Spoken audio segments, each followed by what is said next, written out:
you have been doing everything right. Affirmations, visualization, raising your vibration. But then doubt creeps in and you panic. Because doesn't that mean that I've ruined everything, my manifestations? What if I told you that the real thing blocking your manifestation isn't your negative emotions, it's what you're doing to avoid them? We've been all sold this idea that manifestation is all about staying high vibe 24/7. Flip your thoughts the moment doubt appears. Remove negative emotions because they're messing up your frequency. Saying no to what is to stay Delulu because Delulu is the Solulu. And when you feel anger or fear, you spiral thinking, oh shit, it's not going to happen now, is it? Here's what nobody tells you. This is not how it works.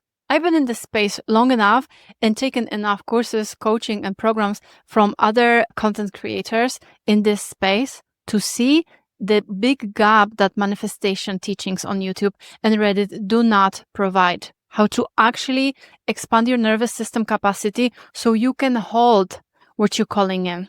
Let's understand what high vibe actually means and let's change it into something that actually helps us and what is more close to the truth. Because your energy feels stuck not because you're feeling emotions, it's because you're not letting them move through you, flow through you. And in this video, I'll show you what real high vibe is, and you can get there too. So grab your favorite hot or cold beverage and let's get started. Hi, I'm Marta and welcome to my channel. To work with me or find some of my free resources, visit the description box below. So I know exactly what it's like to police every single thought, to feel sadness bubbling up and immediately try to flip it into gratitude because you're terrified that feeling sad for even 5 minutes will push your manifestation away. But opposing the mind energizes it.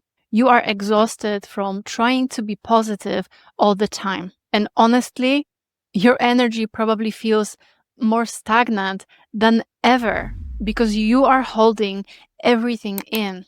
That's the really toxic side of manifestation, the law of attraction. The downside of this approach is that we become hypersensitive and thus we react to everything we feel that's not in line with the perfection we decided is for us. I've been there too. I started to notice everything and try to uproot it immediately. But that hypersensitivity, it wasn't peace. It felt like work 24/7, like I was policing myself all the time. And look, it's good at first when we are learning about our emotions, so don't be discouraged if this is you right now. This awareness is key. But there is also time and place for it. And we need to move towards the approach that all is well. No matter if it feels light or heavy, it's perfect unfolding of my life. It's here and that's a fact, just like the sky is blue. Radical acceptance, baby. So drop a comment if you've ever caught yourself mid-cry trying to force yourself into better mood or gratitude because you were scared of lowering your vibration. I see you, and I've been there too. So I shared a map of consciousness by David R. Hawkins more than on one occasion with you before, and people misunderstand it constantly. They think it's saying that anger, fear, sadness is low vibrational, so you should never feel it. That is not it at all. You're going to feel the full spectrum of human emotion. Always. Even enlightened beings like Eckhart Tolle, Osho, David Hawkins himself, they felt sad, angry, fearful sometimes. But the difference between them and us is that they understood these were temporary experiences and they were the awareness in which experience arose. That is it. That's the only difference between them and you. Peace, joy, and love and enlightenment, those are at the top of the map, right? But that means that no matter what you feel, when you approach it with peace, it is high vibe.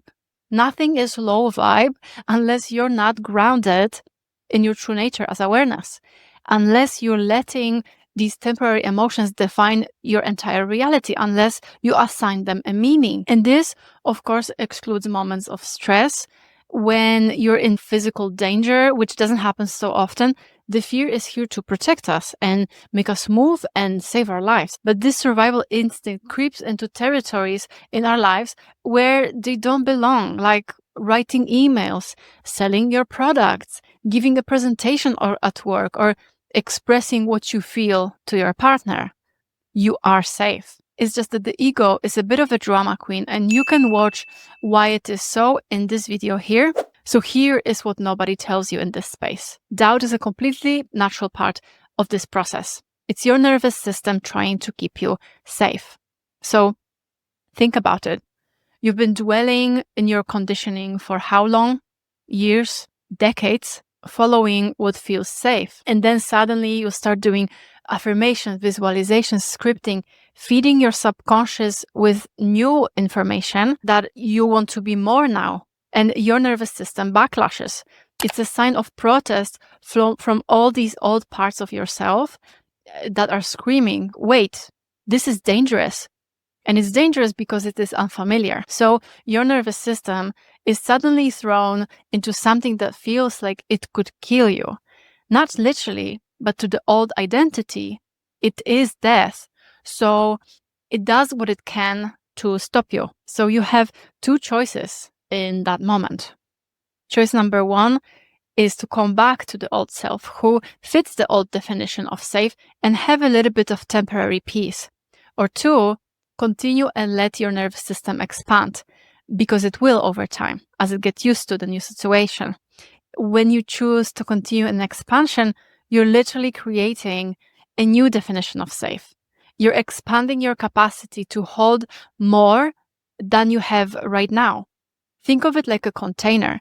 You're making it bigger so it can receive what you're calling in. So here's what's low vibrational: repression, suppression, overwriting, flipping thoughts before you've actually processed them, rejection, denial, delusion. The emotions themselves and the thoughts are not low vibe. The way you see them as ultimate truth is. When doubt comes up, it's your deciding moment, right? Does it still feel like truth to me? Or am I a new person now? The only low vibe thing about doubt is if you let it take up space and hold the meaning of truth in your current reality. That is, if you allow a thought that appears in your mind to become the story instead of just a shadow of the old story playing out.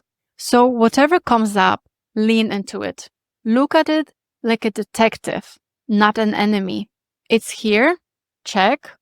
It feels heavy in my chest, check. It makes me feel unsafe or like a failure or unloved, check.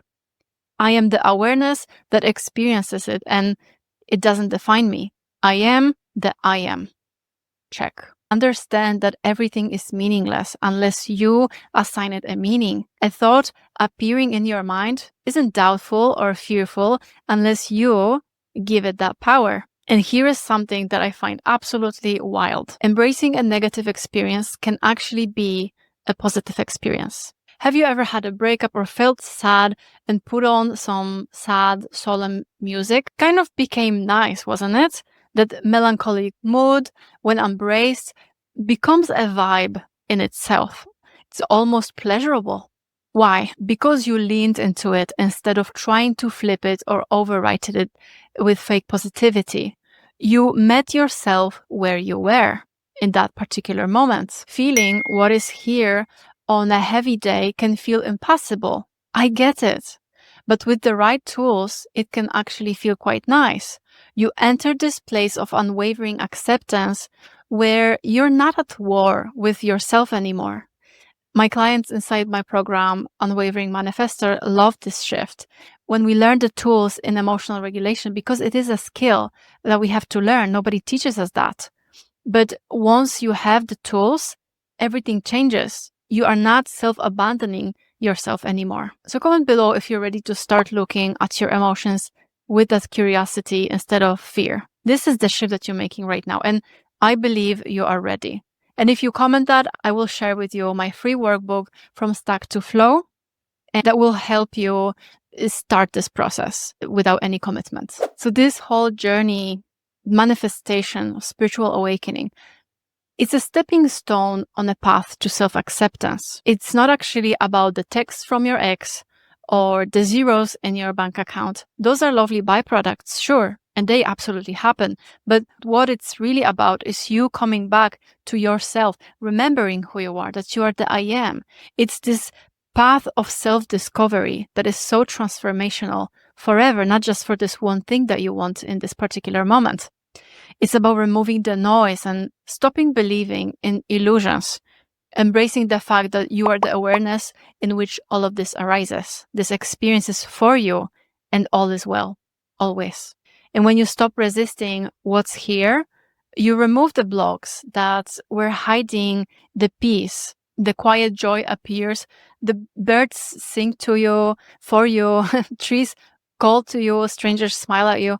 You breathe in peace because you finally accepted that all of you, the doubt, the fear, the joy, the love, all of it is perfect. Your nervous system relaxes, and that's when you become magnetic. And that is the real high vibe. And you can get there too, I promise. Thank you very much for watching. I hope that this episode is helpful for you and reframes a little bit this fearful approach to manifestation and inspires you to feel more. If you would like to add something or share something, then of course I'm waiting for your comments. Links to my weekly newsletter, Self-Love Letter, and free resources and ways to work with me are all in the description box below. These are the videos that YouTube think that you should watch next. And remember, you are brave. You are so loved. Be kind to yourself. Bye now.